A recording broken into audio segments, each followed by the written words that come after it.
ఈ రోజే డౌన్లోడ్ చేయండి. మీ ఫేవరెట్ షోస్ చూడండి. అత్తయ్య గారు, ఏంటండి ఏదో తీక్షణంగా ఆలోచిస్తున్నారు? దేని గురించి? దేని గురించి లేదులే, వెళ్ళిక్కడి నుంచి.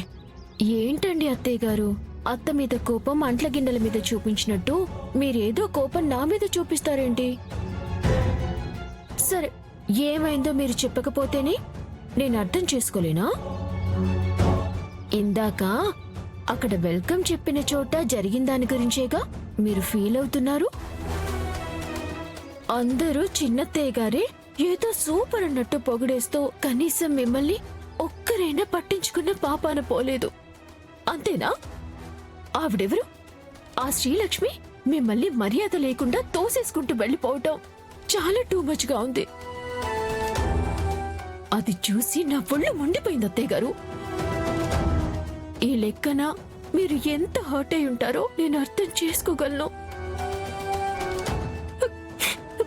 కానీ అత్తయ్య గారు, మీకు జరిగిన ఈ అవమానాన్ని మాత్రం నేను తట్టుకోలేకపోతున్నాను. చాలా బాధగా ఉంది అత్తయ్య గారు, చాలా బాధగా ఉంది. నా వల్ల కావట్లేదు.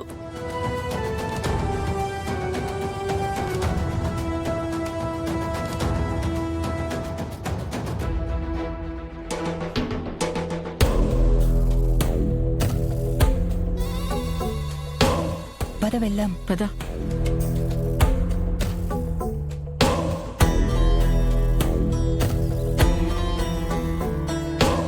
లీలావతి గారు, నమస్తే అండి.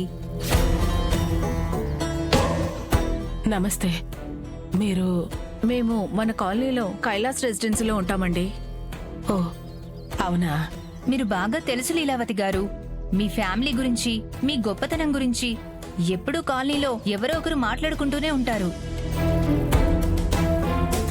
అవును లీలావతి గారు, మీ కంపెనీకి ఎండీగా మీ చిన్న కోడల్ని నియమించారంట, ఎందుకండి? మీ అబ్బాయి రోహిత్ కూడా బాగా చదువుకున్నాడు కదా, పైగా ఇంటికి మొదటి వారసుడు ఆయన కదా అవ్వాలి. వెరైటీగా చిన్న కోడల్ని ఎండీ చేయడం ఏంటండి? అది వెరైటీ కాదు, మరోటి కాదు. ఆనంద భైరవి గారు కూడా ఆ ఇంటికొకప్పుడు చిన్న కోడలేగా. ఆయన ఫ్యామిలీ పెత్తనం అంతా తన చేతుల్లోకి తీసుకోలేదా? ఇప్పుడు అదే వారసత్వాన్ని ఆనంద గారు తన కోడల చేతికి అప్పగిస్తున్నారు. ఎందుకలా? ఏం లీలావతి గారు, ఇంటికి మీరే కదా పెద్ద కోడలు. ఏ కుటుంబంలోనైనా పెద్దవాళ్ళ చేతిలోనే కదా అధికారం ఉంటుంది. మరి మీ ఇంట్లో ఏంటండి రివర్స్ లో ఉంది? మీరు మరీ అంత అమాయకురాలా? లీలావతి గారు, ఏ మాట కామాట. ఎందుకో మీరిలా మౌనంగా ఉండడం వల్లేనేమో కుటుంబంలో వెనకబడిపోయారు.